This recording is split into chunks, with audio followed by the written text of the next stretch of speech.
Hola, hola. ¿Cómo andan? Lo que les voy a pedir, si podemos, para los que no estuvieron en la semana pasada, si pueden habilitar la cámara y quieren, mejor para mí, así establecemos una empatía. Y si pueden apagar los micrófonos, por lo menos durante el tiempo que estoy charlando, y después yo se los habilito para momentos para hacer preguntas mientras yo voy dando la clase. Así tenemos un feedback entre ustedes y nosotros. En la charla anterior, esto es un ciclo de 3 charlas, esta es la segunda, sobre pandemias. En la primera parte habíamos hablado de lo que se llama el intercambio colombino, el Colombian Exchange. Habíamos hablado de la situación de las pandemias y de las enfermedades, desde que se había registrado de alguna manera históricamente con algunas fuentes hasta el siglo XIX. Hoy toda la charla de hoy vamos a abarcar este siglo XIX, y la última charla de la semana que viene vamos a hablar de todo lo que tiene que ver con el siglo XX y XXI. Así que hoy comenzamos con el XIX, pero quería antes que nada comenzar con un par de cosas que surgieron a partir de consultas que han hecho algunos de ustedes. En primer lugar, había surgido la semana pasada la cuestión de las cifras en relación con la población de América previa a la llegada de los europeos en 1492. Bien, habíamos hablado que las cifras oscilan en forma abismal. Hay tendencias alcistas y tendencias bajistas. Vi el sitio que está en Wikipedia sobre las cifras y es bastante bueno porque incluye los diferentes estudios que se hicieron en diferentes momentos en relación con esta población. Los más serios de todos estos son los que hacen en la década del 50 en la Universidad de California, los que se llaman los estudios de Bora y Sherborne, que indicarían, siempre esto con las máximas pinzas, que habría en la zona de Mesoamérica aproximadamente 25 millones de personas a la llegada de Colón y unos 10 millones en la zona andina, en la zona que corresponde a lo que Pizarro encuentra como el Imperio Inca. Pero incluso antes de la llegada de Pizarro, por lo que hablábamos en la charla anterior, que la viruela se hace presente antes de que llegue cualquier español a tierras andinas. Entonces, estas son buenas cifras. Dicho esto, les aclaro, porque también habíamos charlado bastante sobre cómo tienen que encarar las ciencias sociales a los estudios epidemiológicos, a los estudios sobre enfermedades, y es interesante también entender el origen de lo que se llama la leyenda negra, que tiene que ver con este descenso terrible de la población. La leyenda negra, se la llama leyenda negra, pero no es que tiene visos de realidad, es una realidad de este descenso impresionante de la población precolombina durante el primer siglo de contacto con los españoles. Estamos hablando de muertes que van de un 85 a un 90% de la población que desaparece. La leyenda negra no solamente está basado en estos números, sino sobre todo están basados en el juicio que se lleva a cabo en España a partir de la defensa que hace Bartolomé de las Casas de los aborígenes hispanoamericanos a partir de una de las formas más forzadas de trabajo que existieron en un principio, que se llama la encomienda. Bartolomé de las Casas era un sacerdote dominico que fue encomendero. La encomienda era una forma de entrega de parte de la población, de las comunidades americanas, a un español para que trabajen en determinados lugares. La encomienda fue también otro factor de muerte, pero también combinada con las enfermedades. Entonces, se hace un juicio en España, un juicio real. Piensen que estamos hablando del siglo XVI, y durante ese juicio se tiene que determinar, esto se los digo con seriedad, si los aborígenes tenían alma o no. La cuestión de tener alma o no es una cuestión sustancial, porque a partir de ello, finalmente se llega a la conclusión de que tienen alma, y por lo tanto se convierten en súbditos del rey. Al convertirse en súbditos del rey, por lo menos en términos legales, está prohibida su esclavitud. Esto quizá lo recuerdan algunos de la escuela, se llaman las leyes nuevas. Entonces, significan una protección para la población precolombina. Pero en ese debate, en ese juicio, se dan a conocer los tratos que reciben las poblaciones precolombinas de los españoles. Y entonces a partir de esto es donde surge la leyenda negra, porque la va a usar sobre todo el Imperio Británico a partir del siglo XVII y el Imperio Francés, pero sobre todo el Imperio Británico, como propaganda cuando comienzan también la conquista de la corona británica en todo lo que tiene que ver con América, y cuando empiezan a competir por espacios territoriales en el nuevo continente.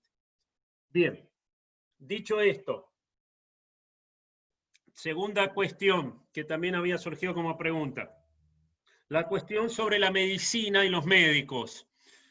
Una de ustedes, María Elena, preguntaba, porque yo había dicho en un momento que los médicos estaban muy relacionados hasta el siglo XIX, esto vamos a entrar hoy más en detalle, a una profesión que tenía que ver con una artesanía, incluso que a veces estaba a cargo de esclavos, cuya práctica no se daba más allá de cuestiones que tenían que ver con el sangrado o con cuestiones que hoy consideraríamos que tienen poco que ver con la medicina. Y entonces ella me mencionaba a Maimónides o Avicena como médicos. También estaba Hipócrates en la antigua Grecia. Hay diferentes ejemplos de médicos, pero que tienen que ver con el saber médico, que va por un lado, y la práctica de la profesión médica va por otro.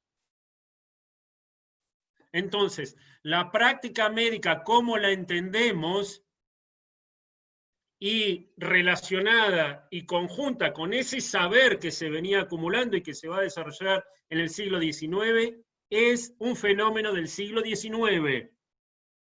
Y es en parte lo que vamos a ver hoy. Todo lo que tiene que ver con la salud pública es un fenómeno que está en tensión en todo el siglo XIX, y recién, podríamos decir, a partir de 1870, de 1880, es cuando se va a poder realmente hacer visible. Después, y aprovechando que está Lucas aquí entre nosotros, que es un especialista en historia del arte, y quizás haya otros, pero yo es a Lucas a quien conozco, les voy a mostrar algunos cuadros que nos permiten ver estas diferenciaciones de cuadros y pinturas del siglo XIX en un momento y en otro, cómo son los tratamientos médicos y de qué forma se maneja la profilaxis y la higiene. Bien, esto en cuanto a estas cuestiones que habían charlado. Después voy a entrar en otras que también habían surgido, pero prefiero hacerlos en momentos que estén relacionados con la propia charla. No sé si tienen alguna pregunta antes de comenzar. Profe, ¿tenés algún Instagram o sitio donde publiques material? Pregunta Miriam. Sí, tengo un sitio YouTube. Y ahí subo cuestiones también relacionadas con pandemias o con otras cuestiones de historia. El sitio de YouTube mío es mi nombre, Jorge Troisi. Ahí pueden seguir. Hay 2 o 3 cuestiones también relacionadas con videos relacionados con pandemias y en general con historia. Así que ahí se pueden suscribir a mi sitio. Y a ver si hay otras preguntas en forma escrita. No. Todos los gatos, sí. Bien, tenía que ver con lo de hoy. Bien, entonces, vamos a situarnos en el siglo XIX. ¿Por qué nos situamos en el siglo XIX? Porque como veníamos con el hilo anterior, lo que estamos viendo son las ciudades en general, como la preferencia de la humanidad en general por este tipo de agrupamientos para vivir. Entonces, el siglo XIX es el de la explosión de las ciudades como consecuencia de la revolución industrial en Inglaterra y como consecuencia de la modelización de esta cuestión industrial en diferentes países de Europa, también en Japón y en Estados Unidos, que van a tomar este modelo. Esto hace que las ciudades exploten en cuanto a su población. Las ciudades europeas, las primeras son Liverpool, Manchester, pero también pasa con Londres, las ciudades británicas, pasa con Edimburgo, pasa con París, aumentan su población 1, 2, 3, 4, 5, hasta 6, 7 veces, entre aproximadamente 1750 y fines del siglo XIX. Entonces, esto va a producir de diferentes maneras toda una cuestión de hacinamiento. Pensemos todavía que nos manejamos con la teoría que habíamos visto la charla anterior, la teoría miasmática, que entendía que la transmisión de enfermedades era a partir de malos ambientes, de malos olores. No se consideraba todavía, no se tenía el saber que manejamos hoy de la teoría microbiótica, de que la transmisión es a través de las personas. Se creía que el propio ambiente era el que transmitía. Eso, aunque la teoría es diferente a la de hoy, es un saber que involucra algunas mejoras en las condiciones de vida que van a impactar, algunas en forma efectiva y otras en forma ineficiente, pero hay formas eficientes de vincular una cosa con la otra. La primera teoría que viene de fines del XVIII, pero que va a impactar fuertemente en el siglo XIX, que tiene que ver con esto, es la teoría del higienismo o ambientalismo, según de donde venga la corriente. Una corriente que tiene fuerza en 1820, 1830 en Gran Bretaña, en la zona de lo que después va a ser Alemania, y también impacta fuertemente en los Estados Unidos. El higienismo tiene formas muy diferentes, pero va a tener un discurso que primero impacta desde fines del 18 en todo lo que es Latinoamérica en cuanto a cómo enterrar a los muertos. Entonces hay un discurso que pega sobre todo en México, que viene a través de España, de que ya no hay que enterrar los muertos. ¿Dónde se entierran los muertos antes? En las iglesias, o en las cercanías de las iglesias. Es decir, cuanto más uno pertenece a la élite, más cerca va a estar del atrio principal para ser enterrado, y de ahí más cercanamente a ese lugar. Si uno tiene dinero suficiente para poder que a su muerte se dediquen misas, uno va a tener un lugar más central cercano a la iglesia. Si no, uno pertenece a corporaciones de antiguo régimen llamadas cofradías, en las cuales se une un diferente grupo de personas a partir de una profesión, a partir de una artesanía, a partir de un color, por ejemplo los mulatos, por ejemplo los esclavos también, y se hacen como si fueran colectas para tener una mejor muerte o un mejor paso de la muerte al lugar que se espera llegar después de la muerte. Entonces, todas estas cuestiones comienzan a estar en tensión a fines del 18 en Europa y en los lugares centrales del Imperio Español, como México sobre todo y Perú. Esto rebota tardíamente en Buenos Aires, ¿sí? Pero llega durante la colonia y se va a efectivizar en la década de 1820 en la creación del cementerio de la Recoleta. La Recoleta era todo lo que conocen como el barrio de la Recoleta, en realidad era el jardín de los Recoletos, que es una parte de la orden franciscana que tenían un convento en esa zona, donde hoy está la iglesia de la Recoleta.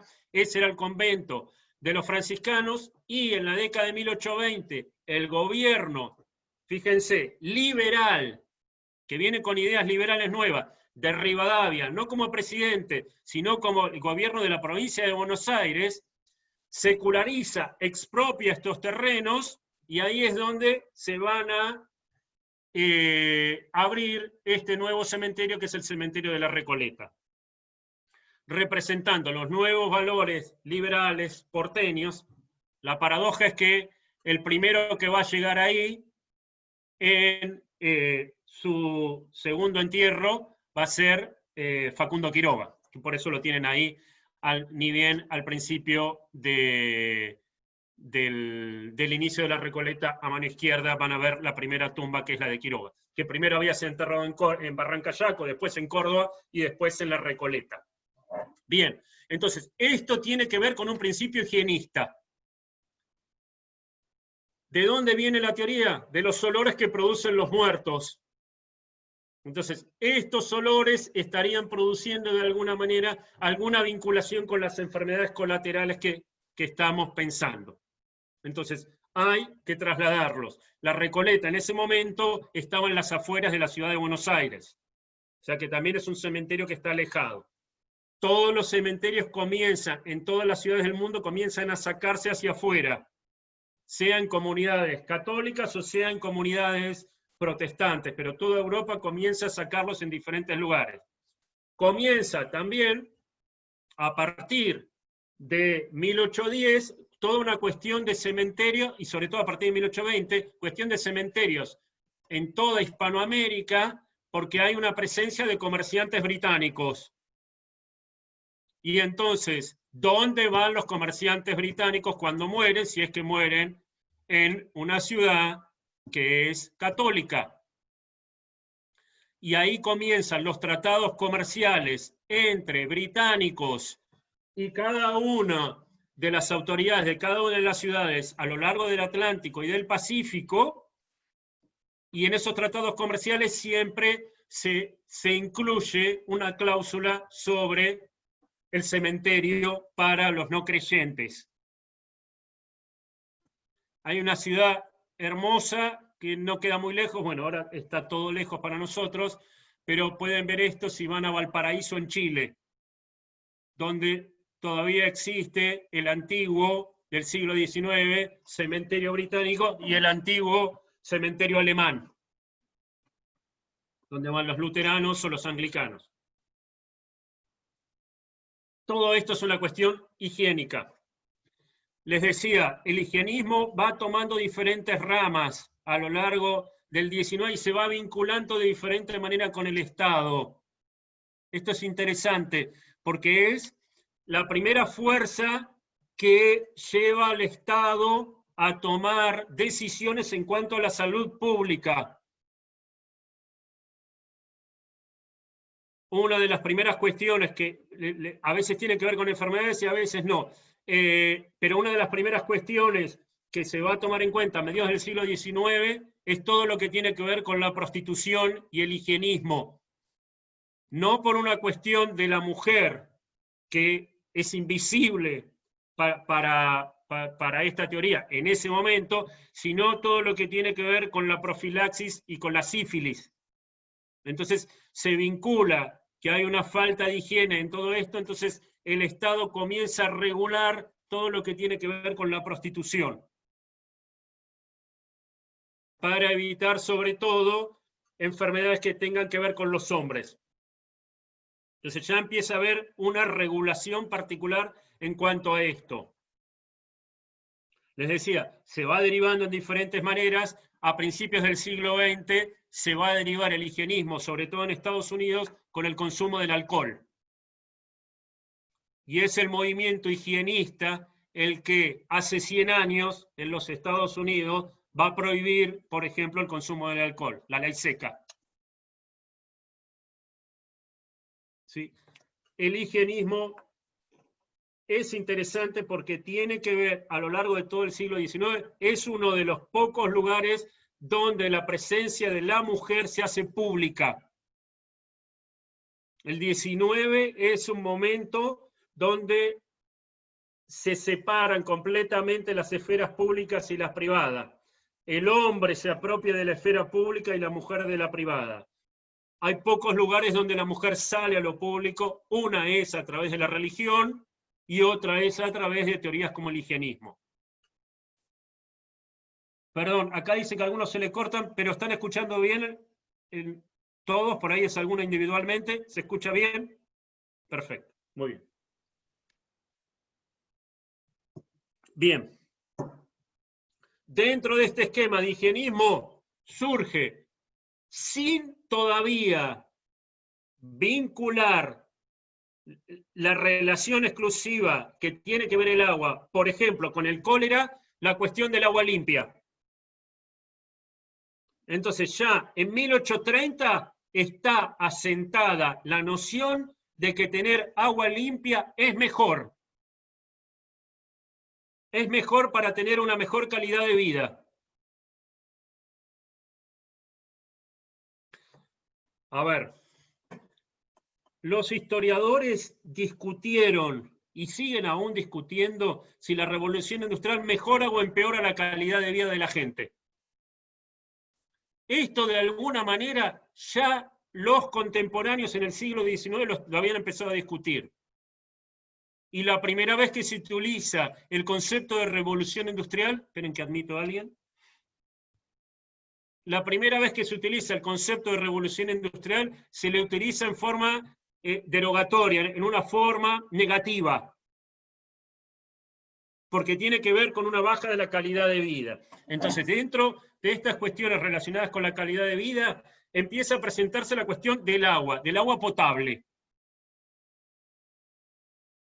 Es necesario tener agua potable porque eso implica salud.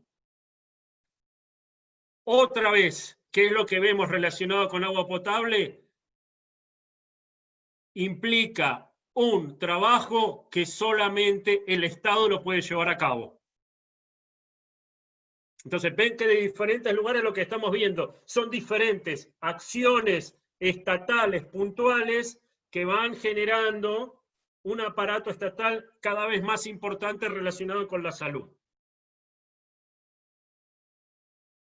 Cuando hablamos de salud hasta el siglo XVIII, del XIX, estamos viendo una de las funciones esenciales de determinados grupos en la Iglesia. ¿Sí?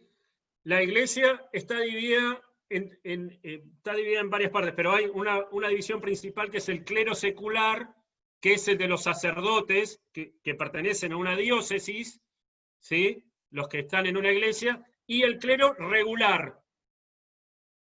El clero regular es el que pertenece a una regla, como hoy veíamos a los franciscanos, o los mercedarios, o los dominicos. ¿Se acuerdan que hablábamos de Bartolomé de las Casas, es dominico? El convento de los franciscanos es un convento recoleto, ¿sí? Porque se hacen recolección, porque están hacia adentro.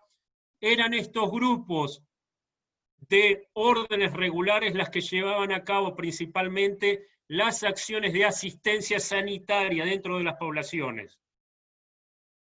En Buenos Aires había una orden en particular que se dedicaba a los hospitales, que era la orden de Belén, los betlemitas, que era la única orden que durante el periodo colonial tuvo un origen americano.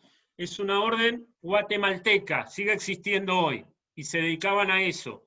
Los franciscanos hacían otro tipo de asistencia, y los mercedarios hacían otra, los dominicos. Bien, lo que es interesante aquí es que hay todo un avance del Estado en el siglo XIX y principalmente es en contra de estos grupos. No por nada, el primer cementerio es un espacio franciscano. ¿Sí? Bien, volvemos con el agua.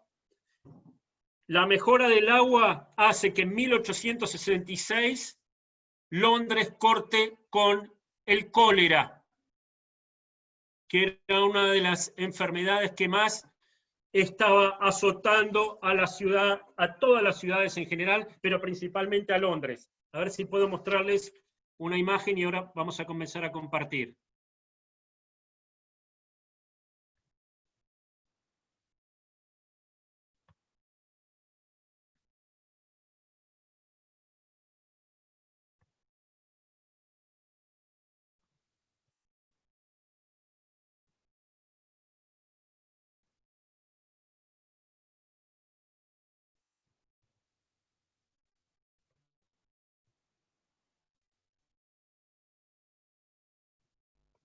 Avísenme cuando ya lo puedan ver, porque ¿se puede ver ya? Ahí ya se ve, Jorge. Muchas gracias. Bien. ¿Conocen este mapa? Es uno de los mapas más famosos de todo el siglo XIX. Es el mapa de Londres de Jon Snow. Jon Snow como el personaje de Game of Thrones, ¿sí? Juan Nieve. Es uno de los científicos que lleva a la práctica más importantes también del 19. Lo que ven ensombreado son los lugares que él encuentra en Londres donde hay provisión de agua. Entonces, él va a estudiar, hace un estudio de varios meses sobre qué está tomando, qué agua está tomando cada familia de toda esta región. Y lo va anotando. ¿Lo pueden ver ahí?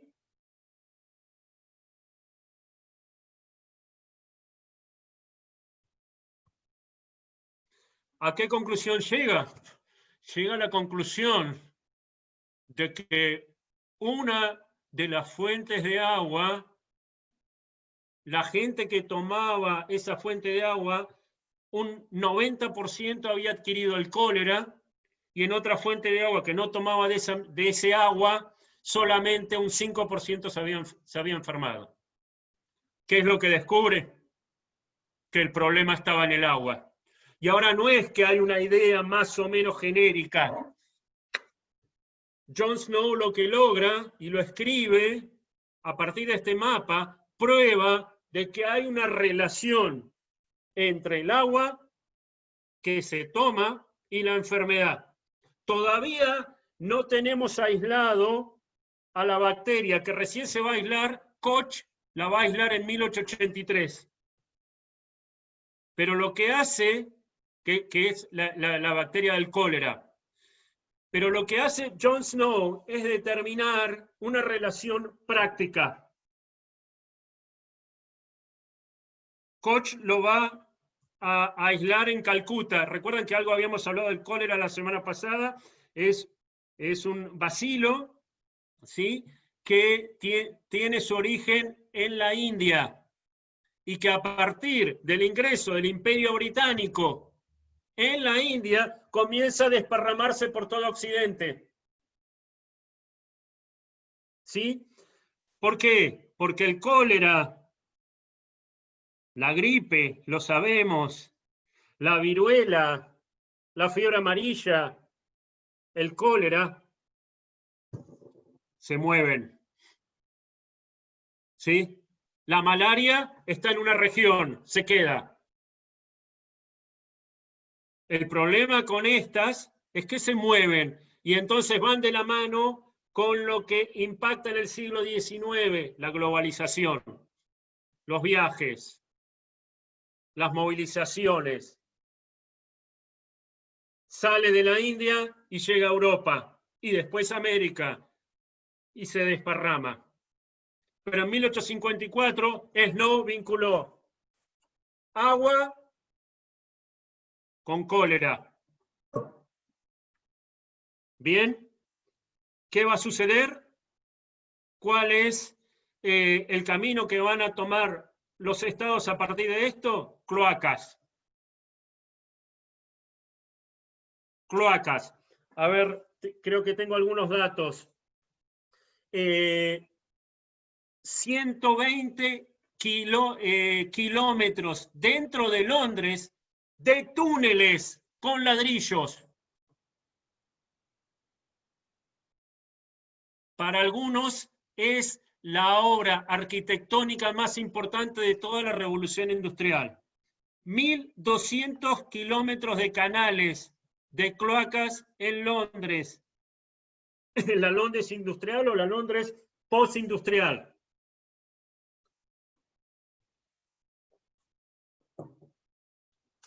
Pero fue necesario para esta transformación en Londres no solamente el mapa de John Snow, sino que pasara, algunos años después, algo que hizo a las autoridades llevar a cabo una solución, lo que se llama el Great Stink, el gran olor del Támesis. Hay una podredumbre tal en el Támesis, lo conocemos por el riachuelo, ¿sí? que es similar porque se desechaba todo en el río, que esto va a producir que el Estado tenga que tomar las riendas, más allá de lo que estaba diciendo Jon Snow, para lograr transformar esta realidad de la ciudad. Lo que se ve, lo que se siente, lo que a partir de los sentidos podemos estar viendo. Lo olemos. En 1855 es el Great Stink, en 1854 es el mapa de Jon Snow. Como les decía, en 1868, perdón, les dije 1200, 2100 kilómetros de canales. Y sí, 120 de túneles para llevar el agua, de cloacas. 1866, no hay más cólera en Londres.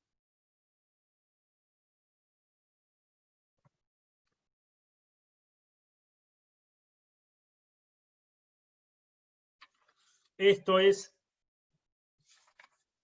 con respecto al cólera. Preguntas, ¿eran agua de pozos? Claro, sí, eran agua de pozos. Alrededor de 1850 nace la epidemiología con los trabajos de Londres sobre los pozos de donde se enfermaban unos con Snow. Sí, justamente, es lo que estábamos diciendo. Perfecto. ¿Algún otro comentario o preguntas?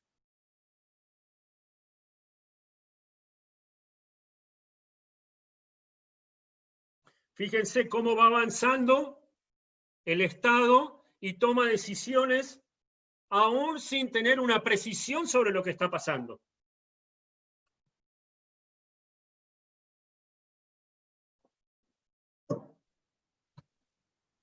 Es una cuestión que además abarcaba a toda la población, porque es toda la ciudad que vive en ciudades. El cólera mata, entre otros, a Hegel. ¿Sí? O sea, un filósofo que además está acomodado. Si llega a la ciudad, mata.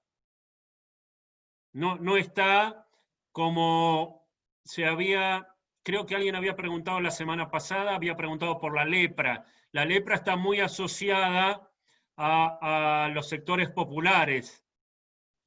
Lo que tiene que ver con el cólera en el siglo XX y XXI sí, pero no en el XIX. Hoy, ya sabiendo todo lo que sabemos sobre el cólera, los rebrotes del cólera del siglo XXI sí tienen que ver con las condiciones sanitarias y entonces sí tiene que ver con determinados sectores de la población a donde llega, pero no en el XIX. ¿Sí? El siglo XXI volvemos a tener que las autoridades tienen que volver a sugerir de poner lavandina en el agua. ¿Por qué? Porque no hay una buena disposición de agua potable. Es tremendo, porque eso ya se sabía en 1854, de que el agua tiene que ser potable. Es más, todo el servicio de obras sanitarias, por lo menos en la provincia, ¿cómo se llama en la ciudad de Buenos Aires? ¿Cómo le llega el agua? está garantizado por ley de que tenga que ser potable. Y uno paga por ese servicio potable que tiene que ver con esto.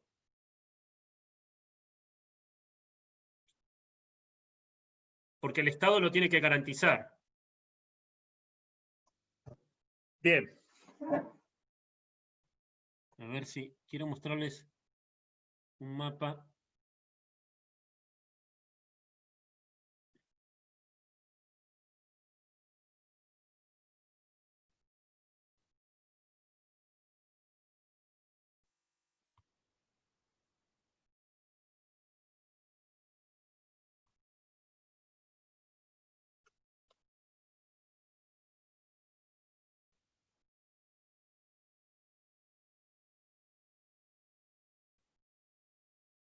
Aguas Argentinas, claro, gracias. Profesor, entonces antes de compartir, ahí veo que hay otra pregunta. Profesor, todas estas reformas progresistas y políticas sociales, a raíz del impacto del capitalismo industrial, ¿de algún modo creaban una historia común entre sociedades tan distintas como la japonesa y la americana? Sí. Son distintas, pero la sociedad japonesa, desde 1870, ¿se acuerdan de la película El último samurái? La sociedad japonesa tiene un proceso que se llama la Revolución Meiji, en donde opta y entiende que el camino es el camino occidental, al revés de China. Para China todo el siglo XIX es el siglo, visto en términos de resultados, es el peor siglo de la historia para China. Se aparta, se queda fuera, la guerra del opio lo deja por fuera de ser el lugar más avanzado del globo. Japón opta por ingresar y por apropiarse de esa occidentalización. En vez de rechazarla, se apropia. Y se apropia también de todo el discurso higienista y progresista. ¿Sí? Entonces Japón va a tener un camino diferente. En 1905, cuando Japón se enfrenta a Rusia en la guerra, a nadie le iba a sorprender que ganara Rusia. Sin embargo, la guerra entre Rusia y Japón la gana Japón en 1905. Japón ya se ha convertido en una potencia. Hoy las zonas vulnerables están más expuestas al COVID por falta de agua para la higiene, o sea que a la empresa AISA le falta mucho aún para llevar agua y cloaca. Por supuesto que sí. Por supuesto que sí. La lástima es que es un saber que tiene 170 años. Sí, hace 170 años que sabemos esto. El agua tiene que ser potable sin más. Bien, ahora sí les voy a compartir pantalla.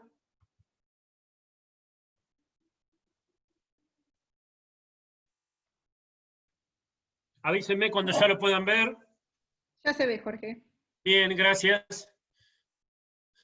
Lo voy a agrandar un poco. ¿Qué ven aquí?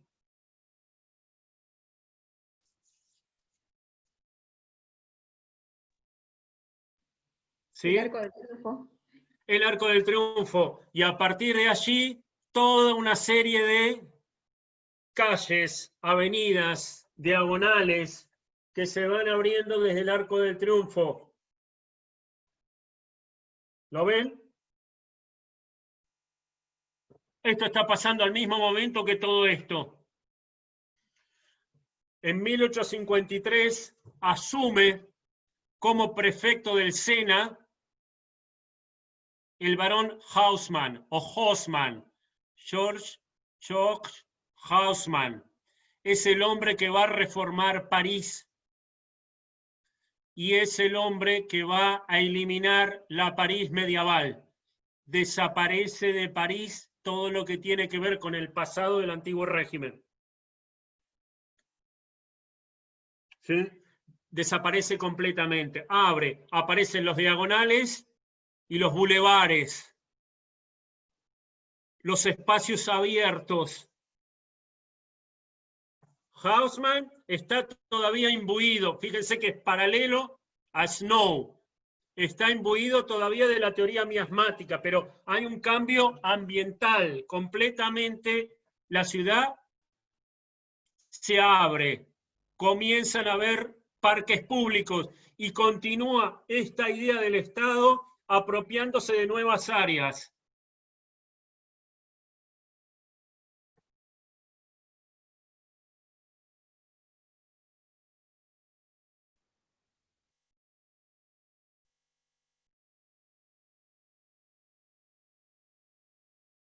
Les voy a mostrar cuando llega Haussmann a Argentina.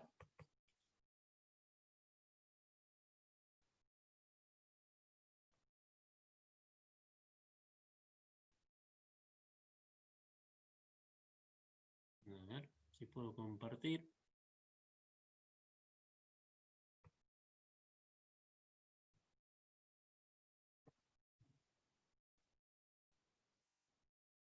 Esto es Haussmann en Argentina. La apertura de la Avenida de Mayo en 1895. Todas las ciudades del mundo, a partir de 1870, pero sobre todo a partir de 1880, se van a transformar y van a abrir los espacios. Buenos Aires, la Alameda de Santiago de Chile, la Gran Vía en Madrid, Washington, todo lo que es la zona de Mall, toda la zona central, donde tienen todas estas construcciones son casi destrucción cívica, todo abierto. Todo esto tiene que ver con esta situación. Yo soy de La Plata. La Plata es creada en 1882 a partir de todos estos saberes, los saberes higiénicos y los saberes del espacio. Por eso es que La Plata tiene diagonales, por eso es que es racional. Y por eso es que es increíble que tengamos menos posibilidad de movernos que en la ciudad de Buenos Aires, porque La Plata es la ciudad argentina que fue hecha en función de todos los saberes higiénicos. La Plata es un producto de todo esto, de John Snow y de Haussmann. Por eso, si ustedes caminan por La Plata, cada 6 cuadras tienen un parque. Tiene más verde que Buenos Aires. En Boedo hay una sola plaza. En La Plata no pueden caminar más de 600 metros sin que se topen con una. Todo este saber está aquí adentro, imbuido de estas cuestiones.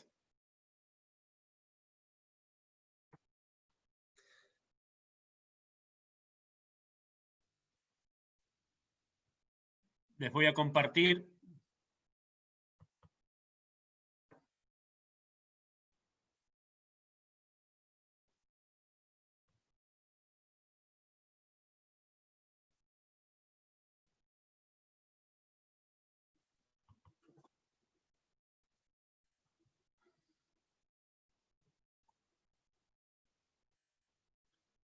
Ya se puede ver, ¿no es cierto? Sí. Bien. Un poco menos así se puede ver todo. Este es de un pintor norteamericano que se llama Thomas Eakins. Esto es de 1875 y esta pintura se llama La Clínica de Gross. Fíjense cómo se está... ¿Pueden ver la flecha? Fíjense las pautas higiénicas que tienen en cuanto al tratamiento de una operación. 1875. ¿Qué es lo que ven aquí? Nada de lo que pueden pensar para después. No vemos trajes, no vemos nada. No ven nada, no ven guardapolvo, fíjense las manos, no hay guantes. Tienen que... Tómense un par de minutos para ver lo que tienen. La ropa. La ropa, son médicos, aunque no parezca. Por eso también lo que hablábamos de la profesión. Claro, no hay distancia entre el doctor Tulp de Rembrandt y este, por ejemplo. Yo Bien, me esperaba. exactamente. Y esto es de 1875, bien, exactamente. No hay nada.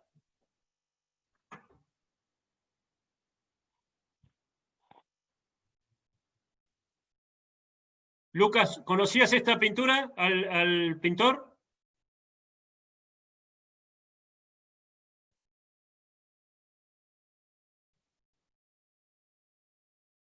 ¿Se escucha? ¿Me escucha? ¿Andrés? Sí, profe, te escucha, te está respondiendo en el chat.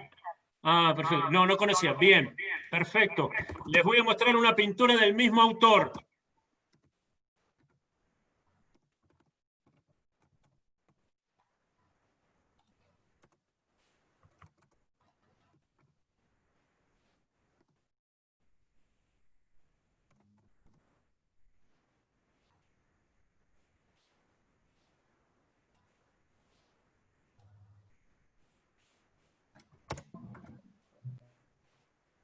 Esperen que admito. Esta es de 1889. Es otra clínica.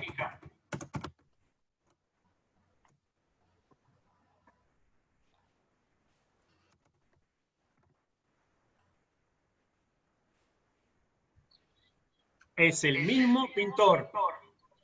Thomas Eakins era un pintor norteamericano que está fascinado por la fotografía. Y hace como fotografías, pero las pinta, de diferentes cuestiones que van pasando en ese Estados Unidos de la segunda mitad del siglo XIX. ¿Ven que parece una foto esto? ¿Qué ven aquí?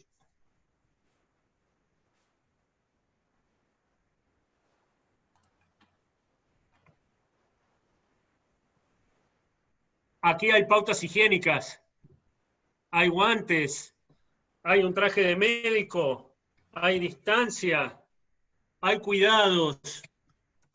¿Qué pasa entre la primera pintura de Eakins y la segunda? Pasa Ignaz Semmelweis. Hay profilaxis. Semmelweis es un médico húngaro que trabaja en el Krankenhaus, en el hospital de Viena. En el siglo XIX, Austria y Hungría forman un imperio, el imperio austrohúngaro. Y está dentro de estos primeros hospitales públicos y trabaja en maternidad. ¿Qué es lo que está pasando? Que hay dos pabellones. En un pabellón, tanto los recién nacidos como las madres se están muriendo. Y en otro no. ¿Qué es lo que empieza a hacer Semmelweis? Y estamos hablando de 1840. No estamos hablando del año 1320. ¿Qué empieza a hacer? A lavarse las manos. Simplemente eso. ¿Y qué es lo que empieza a pasar? Comienza a pasar que tanto los recién nacidos como las madres comienzan a morirse menos. Pero ¿qué es lo que pasa con Semmelweis?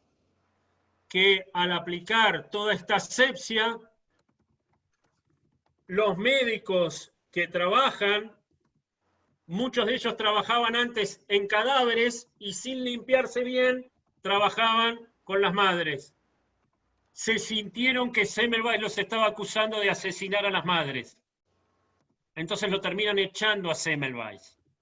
Y van a tardar mucho tiempo para comenzar a aplicar los consejos que él sugería en 1840 en forma práctica. Por eso es que vemos dos cuadros. Uno, los dos son posteriores a los hallazgos de Semmelweis, pero en el primero todavía vemos que el impacto de lo que él había creado no había sido lo suficientemente establecido, aunque sí a fines del 19.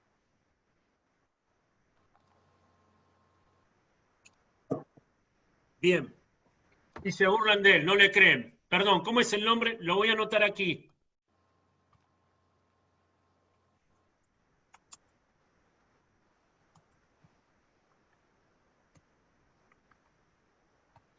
Yo tengo una entrada en YouTube donde, ¿se acuerdan que en un primer momento de cuando sale la cuestión del COVID y se recomienda la utilización de jabones? ¿Recuerdan que en un principio el COVID parecía más letal con los hombres que con las mujeres? Bien, en esa entrada de YouTube yo trato de explicar, es una teoría, puede ser, de que los hombres son más reacios a utilizar el jabón que las mujeres. Entonces conecto Semmelweis con cuestiones que tienen que ver con el siglo XX, cómo a partir del siglo XX el uso del jabón, el jabón básicamente como producto comercial, lo que necesita es venderse a mansalva, en cantidades industriales, porque si no, no hay diferencia para el productor. ¿Me siguen hasta aquí? Bien. El jabón, entonces, a partir del siglo XX, es uno de los primeros productos que va a tener explosiones publicitarias. Y es uno de los primeros productos que se invierte más en publicidad. ¿En qué momentos del día se invierte esa publicidad? En los momentos donde a principios del siglo XX el hombre estaba trabajando y la mujer estaba en su casa. Entonces, ¿qué es lo que deciden todas las empresas que se dedican al jabón? Financiar las telenovelas. Todavía yo me acuerdo en la casa de mi mamá que la novela empezaba Colgate Palmolive presenta. ¿Cómo se dice teleteatro en inglés?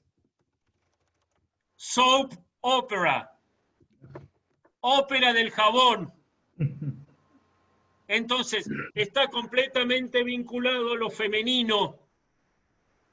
Y es por eso que de alguna manera siempre la mamá, mi abuela me decía, lavate las manos, Jorgito, lavate las manos. Siempre era la mamá, nunca era el padre. Es esa vinculación la que quizá haya tenido que ver con eso. No lo sé, es una teoría. Bien, puede ser también que los anticuerpos de la mujer sean más fuertes que los hombres. No lo sé, pero bueno, me parecía algo interesante como para ponerlo y simplemente lo tiré como lo tiró Snow en su momento. Después se probará que tiene que ver o no. Bien, les comparto otra imagen. Esperen porque tengo que ir cerrando las otras, si no se me va trabando en la compu.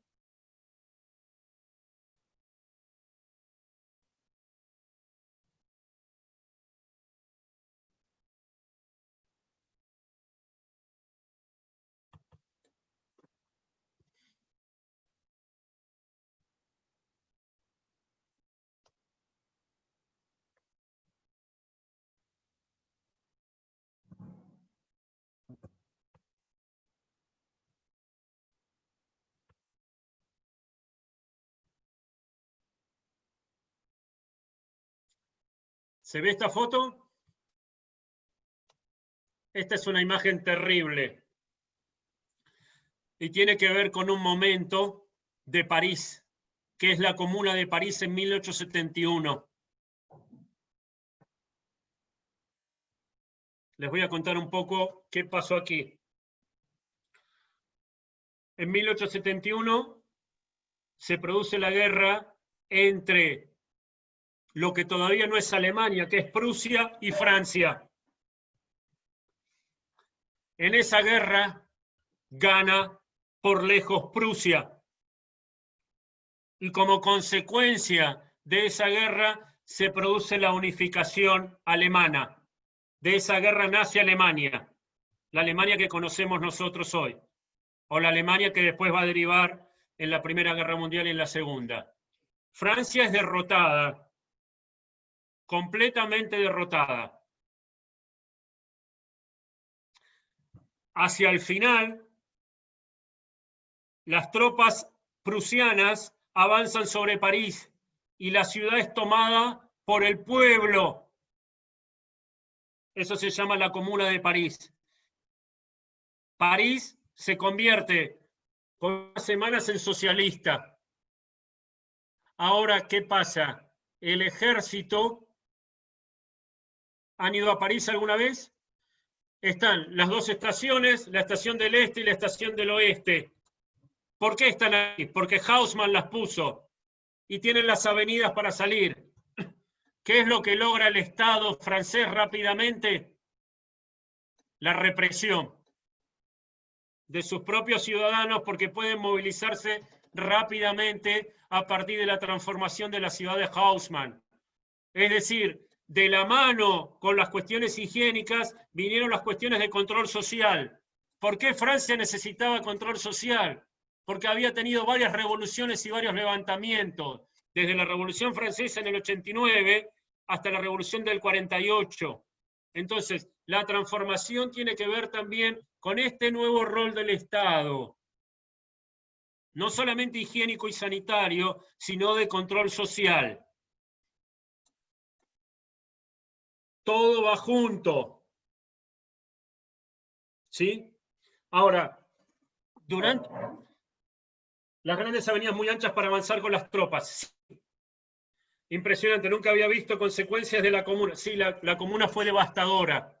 Lo que no permitía la París de Haussmann es que se levantaran barricadas. Aunque las tratan de hacer, es muy difícil y son devastados. Ahora bien, ¿qué pasa con la guerra franco-prusiana? Siempre se ha establecido que la guerra es ganada por los alemanes o prusianos porque tienen un ejército mucho mejor y mucho más desarrollado. ¿Saben cuál es la consecuencia de esta guerra? Los Juegos Olímpicos.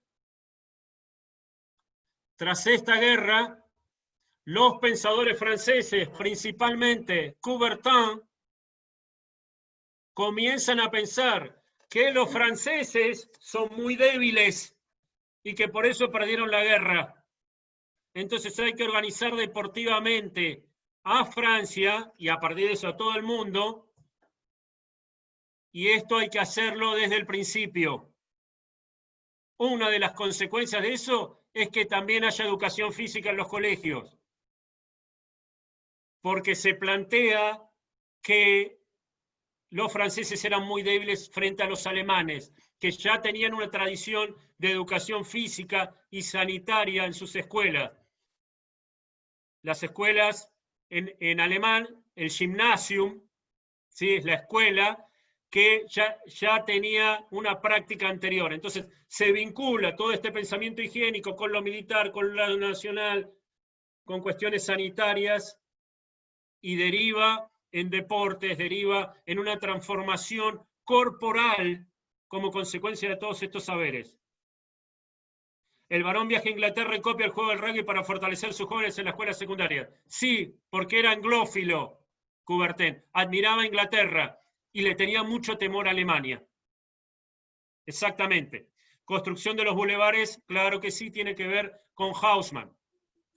Bien, pero ¿qué es lo que los últimos estudios están indicando? Lo que le pasa al ejército francés también es que es atravesado por la viruela. Los soldados franceses mueren 8 veces más que los alemanes. Entonces eso ya no se puede explicar por cuestiones bélicas. ¿Y qué es lo que había pasado? Los alemanes estaban mejor vacunados contra la viruela. Y aquí esto nos permite ingresar a la vacuna. A fines del siglo XVIII se comienza a detectar, sobre todo por lo que estaba pasando en Turquía, que se inoculaba las pústulas de la viruela en algunas personas y que eso estaba operando de alguna forma efectiva para que esas personas evitaran tener la viruela. En 1796, Jenner desarrolla la primera vacuna moderna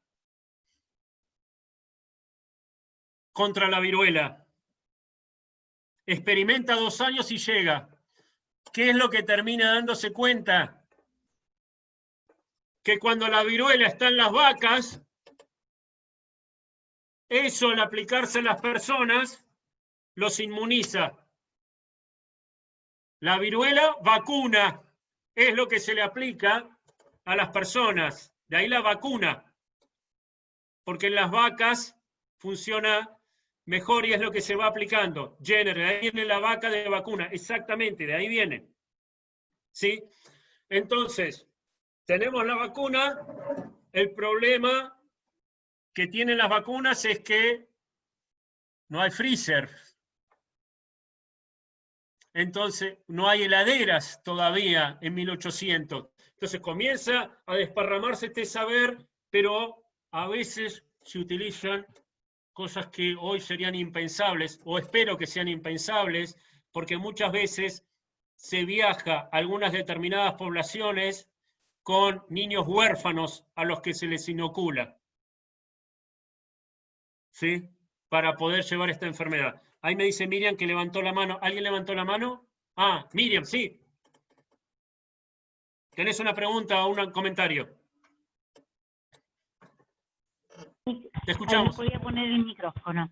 Dale. Quería consultarte algo porque me generó una duda con esta información, ¿no? ¿Por qué los franceses no tenían la vacuna? Porque me acordé de algo que, por ejemplo, San Martín, cuando recibe un premio en Chile por una de sus batallas, él destina una parte de la producción de unas granjas que le habían regalado en Chile para que se produzcan vacunas y se vacune a los soldados contra la viruela. Sí. Esto fue en 1817, entonces digo, ¿cómo? Acá ya había una, bueno, está bien que San Martín era muy especial, ¿no?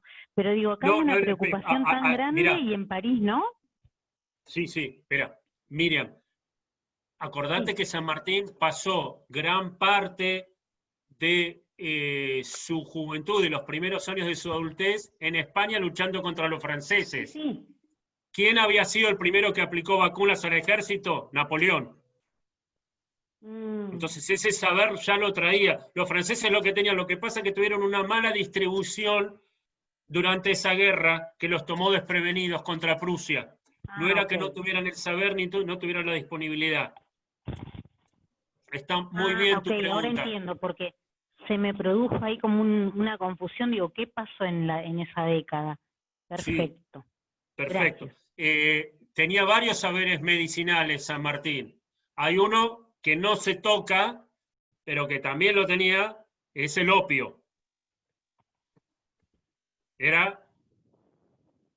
algo que no se puede tocar, pero era bien adicto al opio, como eran muchos en esa época, ¿sí? Como era también parte de un saber al que se podía acceder.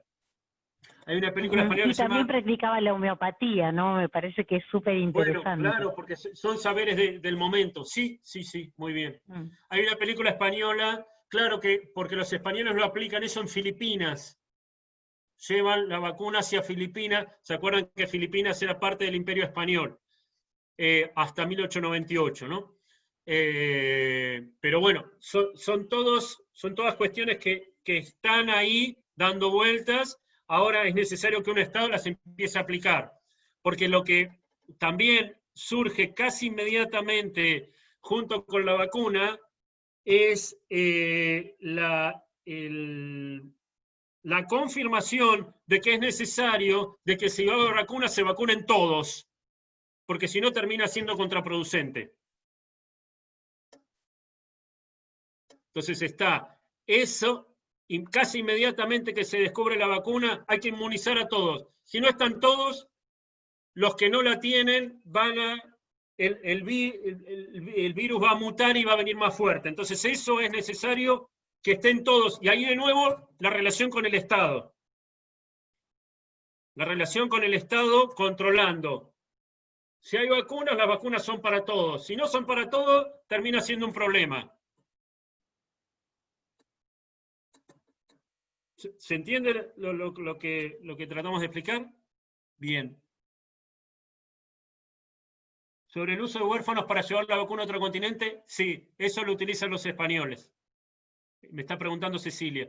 Es para llevar... ¿Ah, no? ¿Cuál es la pregunta entonces? No es una pregunta, profe. Acá preguntaban por qué de qué trataba la película 22 Ángeles. Y le digo del uso de huérfanos para llevar la vacuna a otro continente. Esa Bien. era una respuesta. Ah, perfecto. No, no es trata negrera. Es esta utilización, lo que se entiende como sanitaria en ese momento. No es de trata negrera. Y no son huérfanos, tampoco descendientes de africanos. Perdón, son niños blancos, españoles, que están a cargo de una congregación religiosa y bueno, son huérfanos, o sea, los usan para llevarlos con la enfermedad en el cuerpo, para llevarlos a otros lugares. Está Sí, buena sí. la película. Sí, está bueno. No, no es solo una película, sino que fue real. Y no solamente lo utilizaron los españoles. Buenísimo. ¿Está en Netflix? Que es lo que se pregunta siempre ahora. No. Ah, bueno, perfecto. Bueno, pero tiene que ver con estas condiciones de ese momento. ¿Sí? Entonces, ¿en qué habíamos quedado? Ah, tema del agua limpia. A ver si alguno recuerda, o lo vieron o lo escucharon alguna vez. Marie Duplessis. Marie Duplessis, siglo XIX, es un personaje que aparece varias veces. Marie Duplessis es la dama de las camelias. La dama de las camelias. Exactamente. Pues la Traviata. ¿Sí? La Traviata de Verdi, la dama de las camelias de Alexander Dumas. ¿Qué es lo que estamos aquí? Es alguien que padece la tuberculosis. Y la tuberculosis, no es que no existiera antes del 19, pero en el 19 explota, es la enfermedad respiratoria por excelencia del 19 y está muy vinculada a los sectores de la élite y sobre todo las formas que adopta el padecimiento de la enfermedad generan un tipo particular de personalidad que se vincula con el romanticismo. Entonces tenemos víctimas de la tuberculosis. Robert Stevenson, Mr. Hyde, Dr. Jekyll y Mr. Hyde, la isla del tesoro. Muere de tuberculosis. Chopin muere de tuberculosis. ¿Sí? Entonces, está todo envuelto en toda esta cuestión. Se comienza a pensar, ya desde mitad del siglo XIX, en la idea de la ciudad como enfermante. Entonces, hay que salir de la ciudad. Hay que buscar lugares cerca del mar y sobre todo en la montaña. Ahí hay un oxígeno nuevo, un aire nuevo. ¿Se acuerdan de Boquitas Pintadas? ¿Sí? Han leído La montaña mágica de Thomas Mann. También son historias que se dan en estos lugares de aislamiento. Todo el concepto actual de las colonias de vacaciones, la colonia de vacaciones, es una derivación de los lugares a los cuales se llevaban los niños para que eviten la tuberculosis.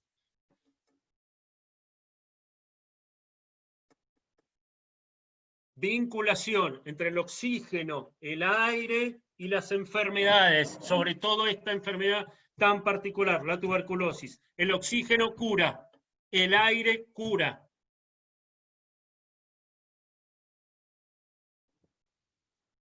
Sí, de Man. Córdoba, La Falda, exactamente. Kafka también muere, exactamente.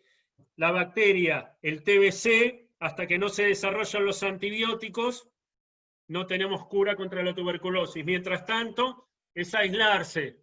Y en ese aislamiento, claro, hay factores que mejoran la enfermedad y hay factores que la ayudan a prevenir.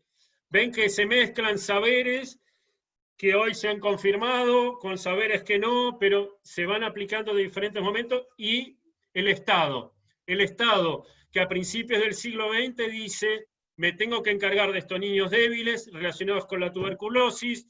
Entonces van a aparecer a principios del siglo XX las primeras colonias de vacaciones para niños débiles, financiadas por el Estado. No solamente en Europa, también en Argentina. Córdoba, La Falda, sí, todas esos lugares. Después, la colonia de vacaciones se va a derivar con el peronismo, o antes del peronismo, en la década de 1940, con relación a los sindicatos y con relación a todas las posibilidades. Sierra de la Ventana, exactamente. Todos los lugares que son alejados, aislados, bien.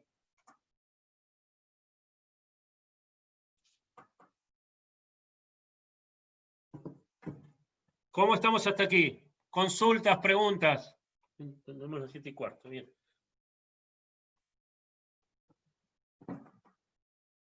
Estoy viendo si hay preguntas.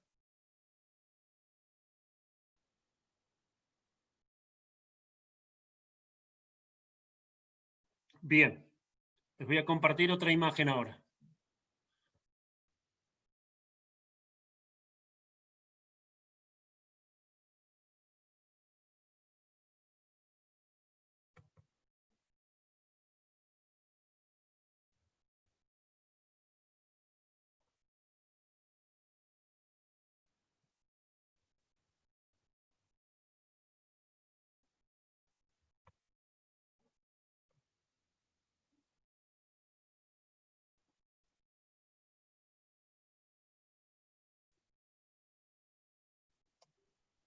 Mientras, Jorge, hay un par de preguntas.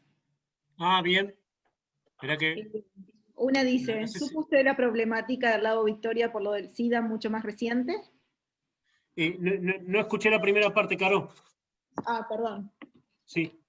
¿Supo usted la problemática del lago Victoria por lo del SIDA mucho más reciente, dice que es? Sí, escuché. Y lo vamos a ver la clase que viene. No sé quién hizo la pregunta porque estoy viendo la imagen. Lisbeth Torres. Perfecto. Eso lo Otra, vemos el próximo encuentro. Sí. perfecto. Otra es, dice, Nuria, dice, en Argentina, ¿quién es el mayor higienista en esta época, a principios del siglo XX? Bien, perfecto.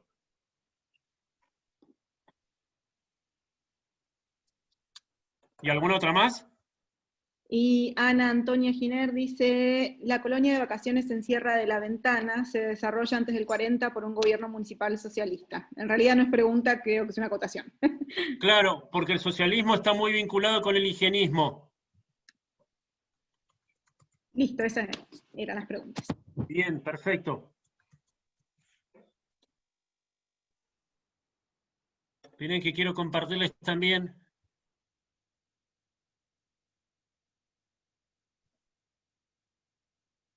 A ver si encuentro otra.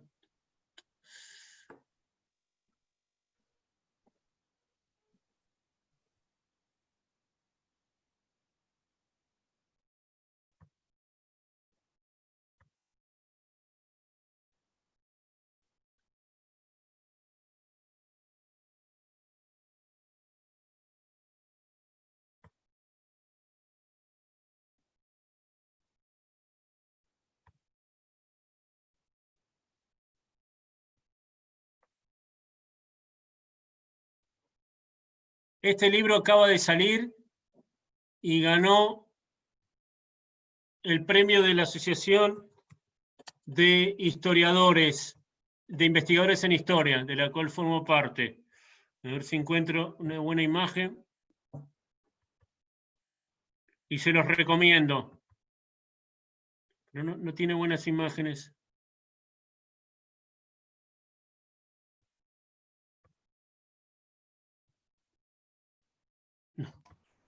Jorge. Morir en las grandes pestes, Luke, exactamente. Ahí No lo sé tenés mejor, Lucas, genial. No sé si se ve bien ahí. Ahí se ve bien, perfecto, está mejor que lo que muestro yo. A ver ahora. Morir en las grandes pestes.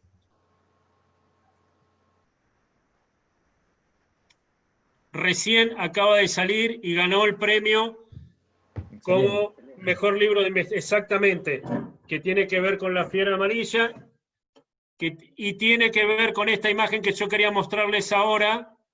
Comienza así. Ahora sí voy a compartirles la imagen.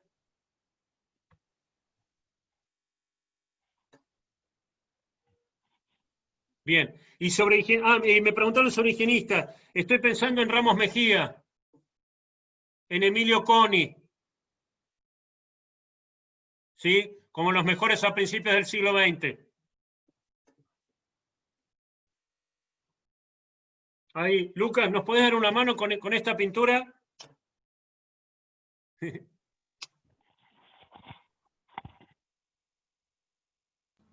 Sí, claro. Esa es un episodio de La fiebre amarilla en Buenos Aires, pintada por Juan Manuel Blanes. Los personajes principales que se ven son Manuel Argerich y José Roque Pérez. Bueno, fue una obra icónica en su momento y según cuentan las fuentes de la época, fue muy popular y la gente hacía cola para presenciar el cuadro, lo cual por algunos autores ha sido pensada esa escena como una forma de, digamos, de enterramiento masivo de las personas o de, no me sale la palabra ahora del ritual, digamos, de entierro masivo, y por otros ha sido pensado como el triunfo del arte, ¿no? Y de la imagen de esa sociedad tan convulsionada por lo que había sido la epidemia más grande que había tenido hasta entonces. Bien, genial. Blanes era uruguayo, ¿no? Bien. Entonces, ¿qué tenemos aquí? Tenemos, a ver, a veces yo hablo con algunas personas y me dicen, a veces nos asusta Jorge, bueno, pero no, vieron que la otra vez quedó como, mientras vivamos en ciudades, vamos a vivir con epidemia.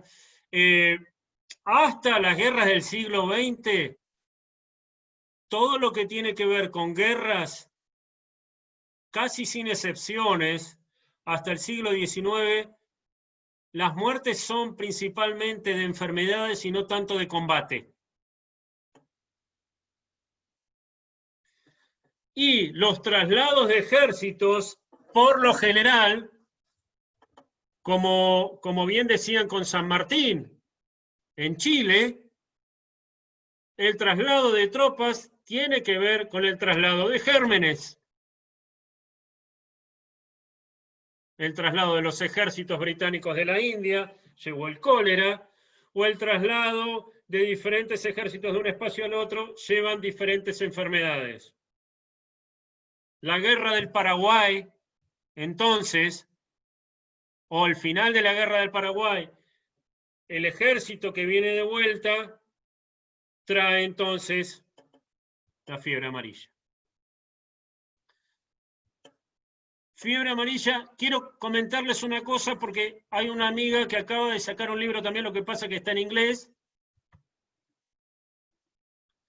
que tiene que ver con, y ahora les voy a mostrar otra imagen, con las poblaciones afroargentinas, que se comenta que desaparecieron con la fiebre amarilla. Ella está señalando en este libro que no, que en realidad tuvieron que ver con a ver, para que entiendan, 1810, una tercera parte de la población de lo que es Argentina es descendiente de africanos. ¿Sí? Entre un 30 y un 35%. Entonces, ¿qué pasó con esa población?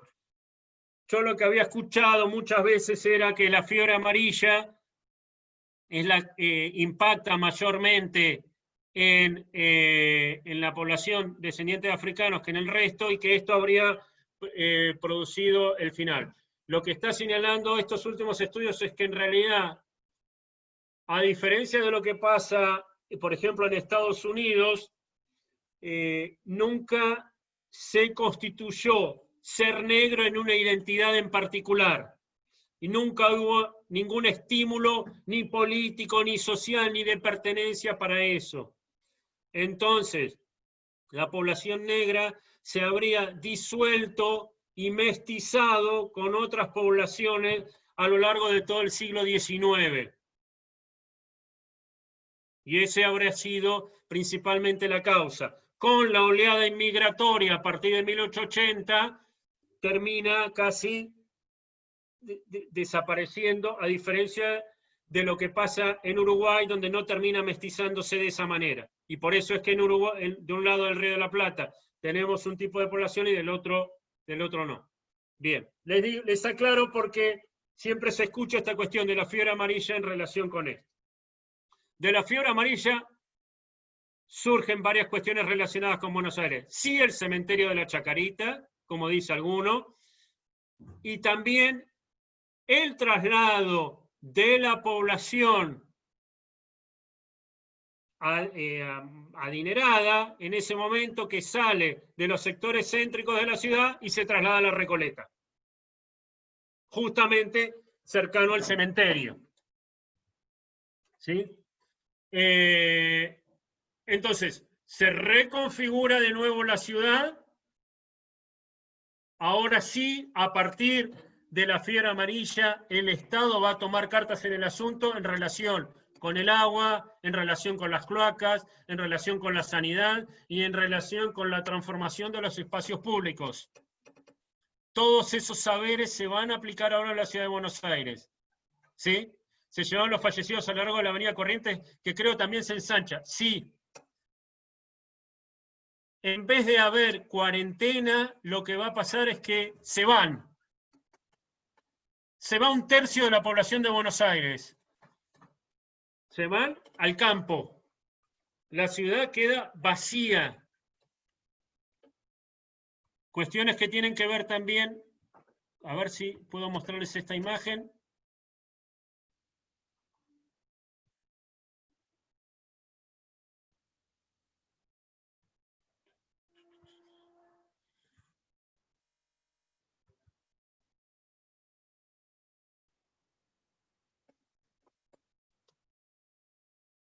Estos son los conventillos en la época de la fiebre amarilla, sobre todo en el impacto de 1868.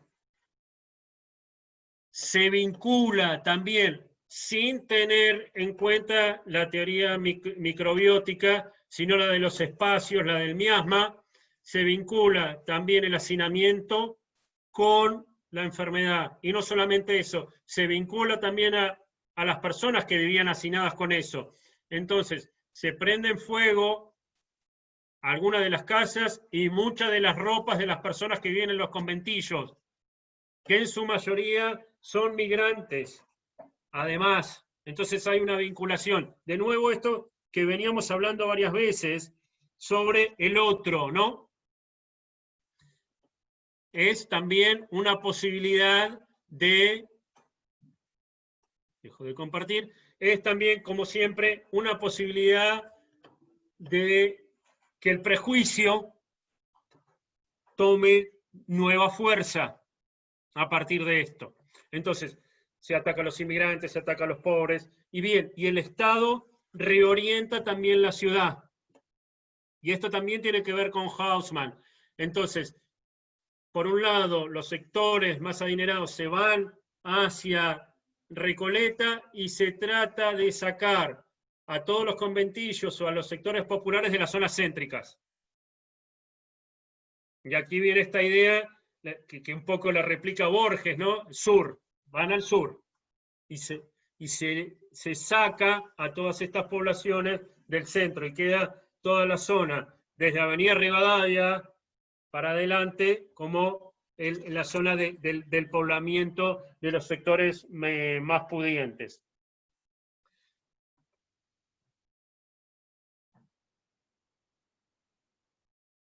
ver si tengo otra imagen aquí.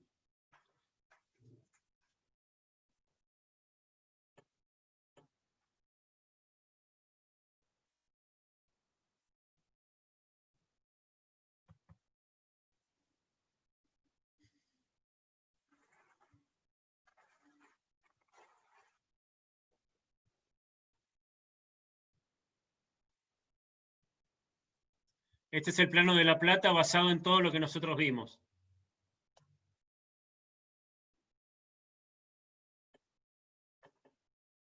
¿Ven? Plaza, plaza, plaza, plaza, plaza, plaza, plaza, las diagonales de Haussmann, el bulevar de Haussmann, verde, bosque, ¿sí? Y toda esta distribución espacial, grandes avenidas, que no necesitan ensancharse como Corrientes o como Avenida de Mayo, sino que ya están. Y distancia entre el inicio de la construcción de un lado con el inicio de la construcción del otro.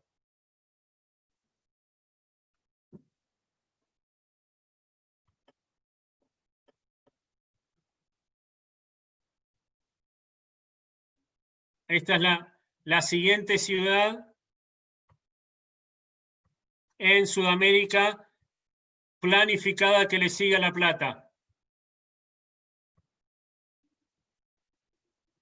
Belo Horizonte, la capital de Minas Gerais, en Brasil. ¿Sí? ¿Lo ven que es lo mismo? Está este saber por detrás.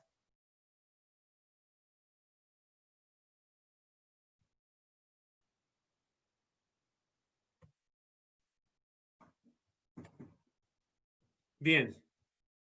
¿Cómo estamos hasta aquí? Estamos en el tiempo.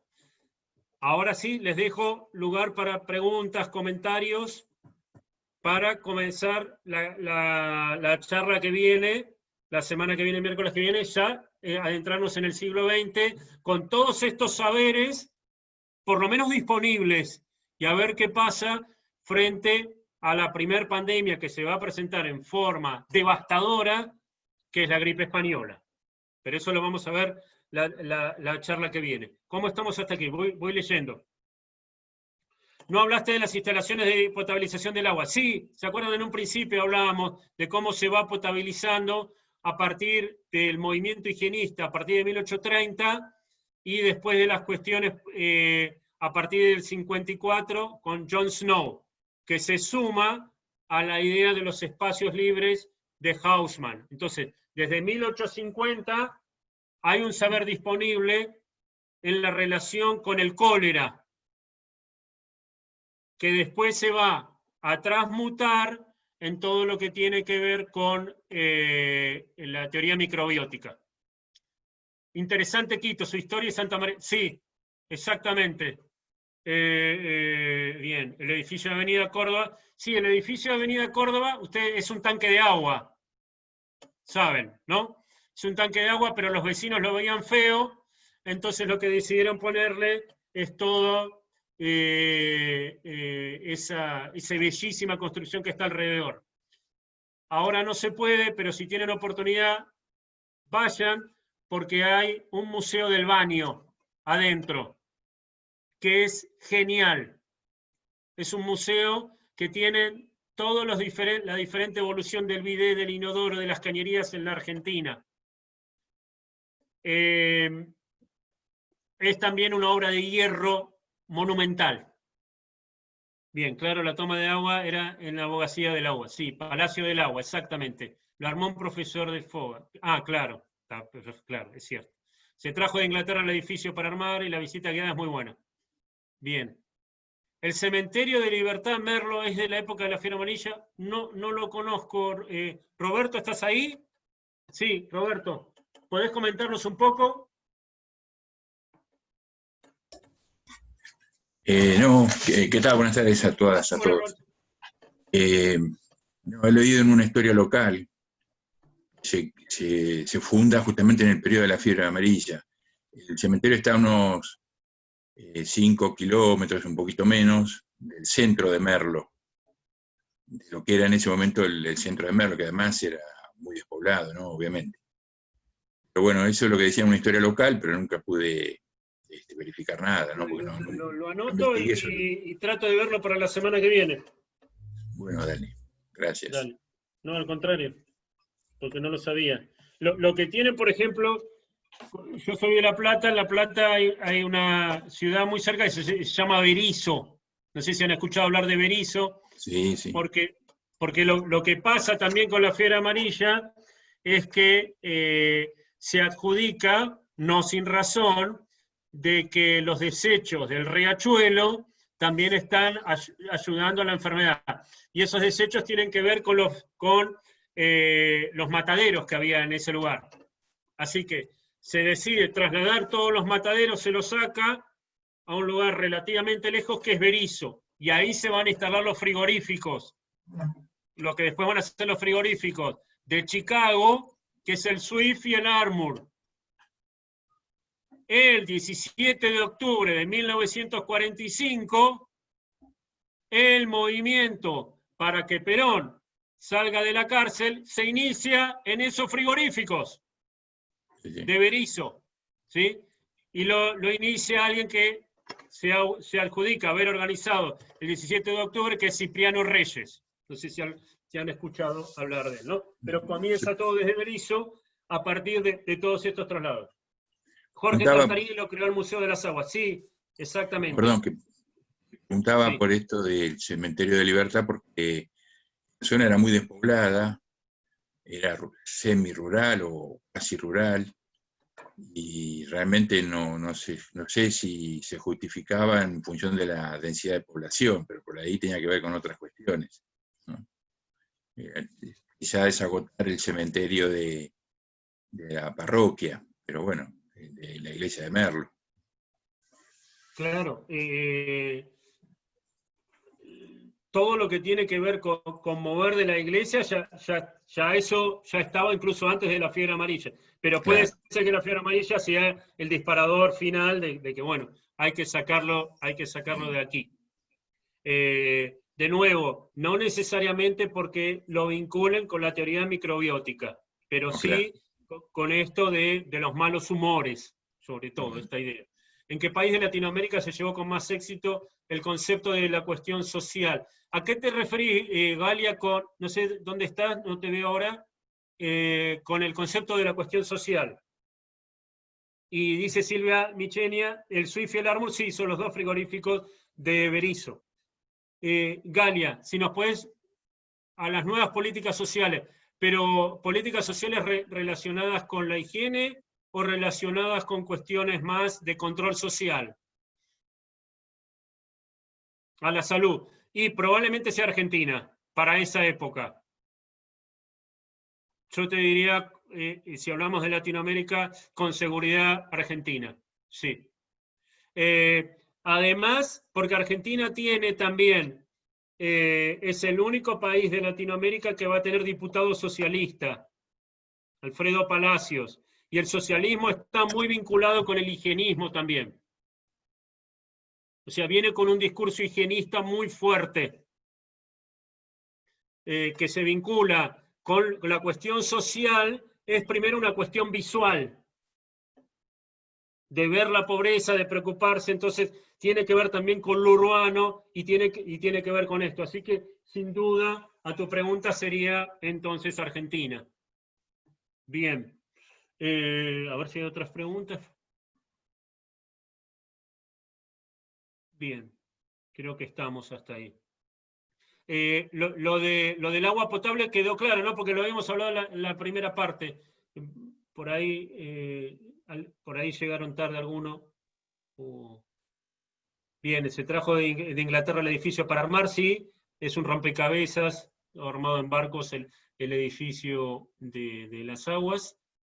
Y bueno, Caro, me parece que estamos, ¿no? Sí. Con las preguntas, a ver, las famosas obras de la salubridad de la Ciudad de Buenos Aires. Exactamente. Bien, recuerden al principio les dejé mi mail por si tienen alguna cuestión, algún comentario o algún tema como propuso Roberto para charlar en la próxima semana, o algunas otras cuestiones que habían surgido, como la del SIDA, por ejemplo. Bueno, hola Bea, ¿cómo estás? No te había visto. Hola Andrea, ¿cómo estás? También. No hay Bueno. más preguntas, parece, Jorge. No hay más preguntas entonces. Gracias. Muchas gracias. Nos vemos el miércoles, qué bueno, que viene. Hasta el miércoles que viene. Chau, chau. Hasta luego.